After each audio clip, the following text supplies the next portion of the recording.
আসসালামু আলাইকুম।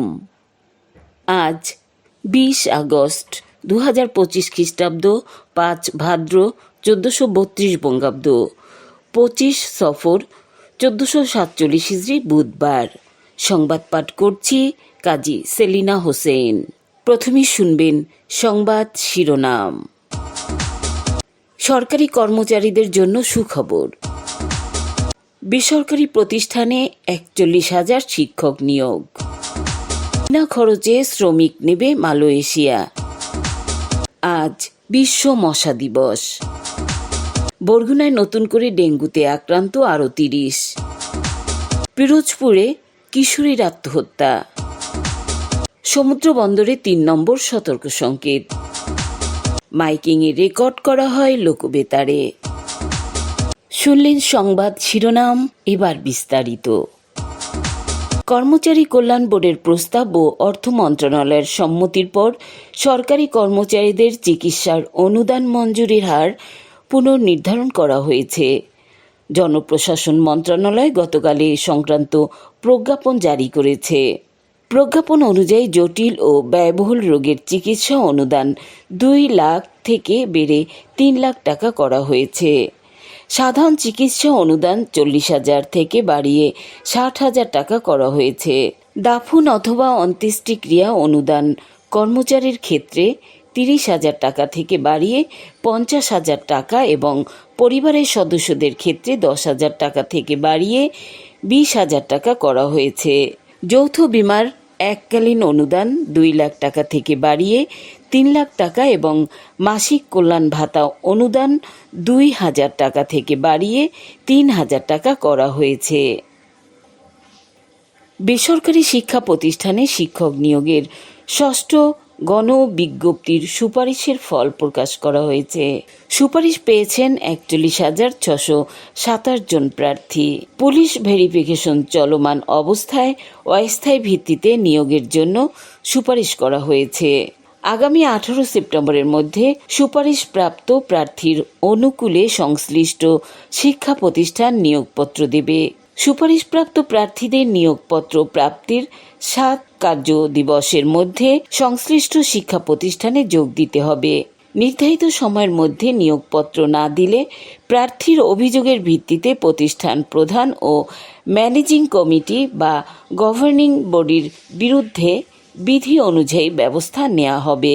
নিয়োগপত্র প্রদানের পূর্বে প্রার্থীর শিক্ষাগত যোগ্যতা যাচাইয়ের জন্য প্রতিষ্ঠান প্রধানের নেতৃত্বে 3 সদস্য বিশিষ্ট একটি কমিটি গঠন করতে হবে।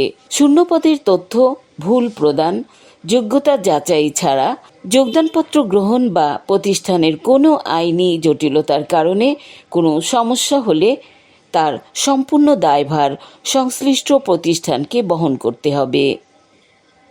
বিনা খরচে কলিং ভিসায় 24,68,000 বিদেশি কর্মী নেবে মালয়েশিয়া সরকার। শ্রমিক যাওয়ার সব ব্যয় বহন করবে ওই দেশটির নিয়োগকর্তা। গতকাল দেশটির স্বরাষ্ট্রমন্ত্রী দাতুক সেরি সাইফুদ্দিন নাসিউশন ইসমাইল এ তথ্য নিশ্চিত করেছেন। আগামী 31 ডিসেম্বর পর্যন্ত এ ভিসায় আবেদন করা যাবে। কৃষি, বাগান ও খনিসহ 13টি উপখাতে বিদেশি শ্রমিক নিয়োগ দেয়া হবে। এর মধ্যে সেবা খাতের wholesale and retail, land warehouse, security guard, metal and scrap materials, রেস্তোরাঁ, লন্ড্রি, কার্গো এবং ভবন পরিচ্ছন্নতা কর্মী নিয়োগের সুযোগ থাকছে। আজ বিশ্ব মশা দিবস। প্রতি বছর 20 আগস্ট পৃথিবীর বিভিন্ন দেশে মশা দিবস হিসেবে পালিত হয়। 1894 সালে ব্রিটিশ ডাক্তার প্যাট্রিক মেনসন ও ভারতীয় মেডিকেল সার্ভিসের medical officer Ronald Ross malaria প্যারাসাইটের সম্ভাব্য ভেক্টর হিসেবে মশার বিষয় গবেষণা শুরু করেন। বছরের পর বছর নিরলস গবেষণার পর 1897 সালে তারা প্রমাণ করেন যে অ্যানোফিলিস মশা ম্যালেরিয়া পরজীবী বহন করতে পারে। পরবর্তীকালে রোনাল্ড রস এই আবিষ্কারের জন্য নোবেল পুরস্কার পান। তারা তাদের আবিষ্কারের দিন 20 আগস্ট 1897-কে মশা দিবস বলে অভিহিত করেছিলেন। London school of hygiene and tropical medicine পরে তাদের আবিষ্কারের তাৎপর্য ধরে রাখতে 20 আগস্ট বিশ্ব মশা দিবসের নামকরণ করেন, যা প্রতি বছর পালিত হয়। 2025 সালের বিশ্ব মশা দিবসের প্রতিপাদ্য হল একটি ন্যায়সঙ্গত বিশ্বের জন্য ম্যালেরিয়ার বিরুদ্ধে লড়াই ত্বরান্বিত করা। এই প্রতিপাদ্য ম্যালেরিয়ার মতো মশাবাহিত রোগ প্রতিরোধের জন্য ন্যায়সঙ্গত প্রবেশ অধিকার এবং বিশ্বব্যাপী সহযোগিতা বৃদ্ধির উপর জোর দেয়, বিশেষ করে দুর্বল ও দরিদ্র সম্প্রদায়ের জন্য। 1930 সাল থেকে প্রতি বছরের 20 আগস্ট দিবসটি বিশ্ব মশা দিবস হিসেবে পালিত হচ্ছে। বরগুনায় নতুন করে ডেঙ্গুতে আক্রান্ত হয়েছে আরও 30 জন। এ নিয়ে জেলায় মোট আক্রান্তের সংখ্যা 5630 জন। বরগুনার সিভিল সার্জন ডাক্তার মোহাম্মদ আবুল ফাত্তা জানিয়েছেন, গত 24 ঘন্টায় বরগুনায় সদর উপজেলায় 26, পাথরঘাটা 2 ও তালতলীতে 2 জন নতুন করে আক্রান্ত হয়েছেন। জেলায় ডেঙ্গুতে আক্রান্ত হয়ে চিকিৎসাধীন আছেন 85 জন। এদের মধ্যে বরগুনা জেনারেল হাসপাতালে 72, বামনা 7, পাথরঘাটা 3 এবং তালতলী উপজেলা স্বাস্থ্য কমপ্লেক্সে 3 জন চিকিৎসাধীন রয়েছেন। এখন পর্যন্ত বরগুনা সদর উপজেলায় 4717, তালতলী 139, বামনা 228, বেতাগী 87, আমতলী 64 এবং পাথরঘাটা উপজেলায় 395 জন আক্রান্ত হয়েছেন। অন্যদিকে জেলায় ডেঙ্গুতে আক্রান্ত হয়ে মারা যাওয়া 41 জনের মধ্যে 32 জনের বাড়ি বরগুনা সদর উপজেলায়, 4 জনের বাড়ি পাথরঘাটা এবং 5 জনের বাড়ি বেতাগী উপজেলায়। পিরোজপুরের নাজিরপুরে আত্মহত্যা করেছে নাসরিন নামে এক নবম শ্রেণীর শিক্ষার্থী। মৃত্যুর আগে রেখে যাওয়া 1.5 পৃষ্ঠার চিঠিতে পরিবারের কাছে ক্ষমা চাওয়ার পাশাপাশি অভিযুক্ত এক যুবকের শাস্তি দাবি করেছে। গতকাল দুপুরে শেখমাটিয়া ইউনিয়নের রঘুনাথপুর গ্রামে নিজ ঘরে গলায় ফাঁস দিয়ে আত্মহত্যা করে নাসরিন। নিহত নাসরিন দিনমজুর ইস্কান্দার মিয়ার মেয়ে। স্থানীয় পান্না শিকদার নামের এক যুবকের সঙ্গে দীর্ঘদিন ধরে নাসরিনের সম্পর্ক ছিল। বিয়ের প্রতিশ্রুতি দিয়ে সে শারীরিক সম্পর্ক গড়ে তোলে। পরে বিয়ে করতে অস্বীকৃতি জানালে মানসিক চাপে পড়ে নাসরিন আত্মহত্যা করে। মাইকিংয়ে রেকর্ড করা হয় লোকবেতারে। সুমধুর ও সুস্পষ্ট কণ্ঠে মাইকিংয়ের জন্য লোকবেতারের বিকল্প নেই। লোকবেতারের সাউন্ডপ্রুফ স্টুডিওতে করা হচ্ছে গান ও নাটকের রেকর্ড। সেই সাথে লোকবেতারের নামমাত্র টাকায় প্রচার করা হচ্ছে বিজ্ঞাপন। 15 সেকেন্ডের বিজ্ঞাপন প্রচারিত হচ্ছে মাত্র 500 টাকায়, 30 সেকেন্ডের বিজ্ঞাপন 1000 টাকা, 45 সেকেন্ডের বিজ্ঞাপন 1500 টাকা আর 1 মিনিটের বিজ্ঞাপন প্রচার করা হয় মাত্র 2000 টাকায়।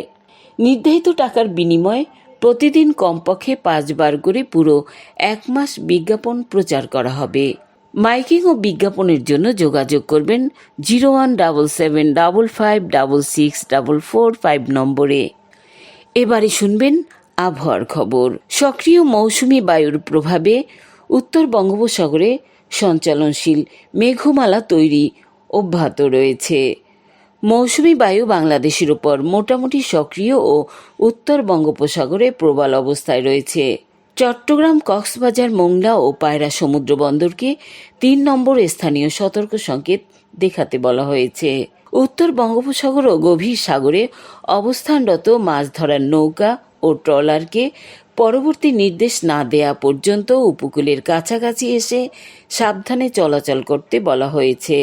রংপুর, রাজশাহী, ময়মনসিংহ, ঢাকা, খুলনা, বরিশাল, চট্টগ্রাম ও সিলেট বিভাগের অধিকাংশ জায়গায় অস্থায়ীভাবে দমকা হাওয়া সহ বিদ্যুৎ চমকানো বা হালকা থেকে মাঝারি ধরনের বৃষ্টি অথবা বজ্রসহ বৃষ্টি হতে পারে।